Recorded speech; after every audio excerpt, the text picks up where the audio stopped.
गावाकडची मुलगी म्हणजे ना एक वेगळी ओळख असते. आपल्याला निसर्गाशी, मातीशी, पशुपक्ष्यांशी खास नातं असतं.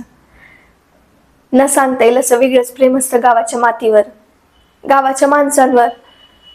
त्यांचं प्रेम, त्यांचा आदर्श, त्यांचा संघर्ष हे माझ्या जीवनाची खूप मोठी शिकवण आहे. कॉलेजाला सुट्टी असताना तर खूप कामं असतात बरं का.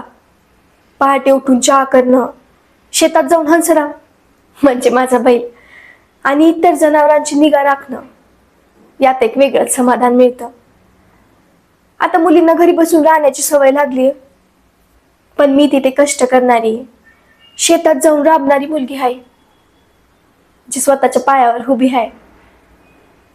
जोपर्यंत माझ्या कुटुंबाचं भरण पोषण गावात होतंय ना, तोपर्यंत मी ह्याच गावात राहणार आणि ह्याच गावात मी आनंदी पण राहणार.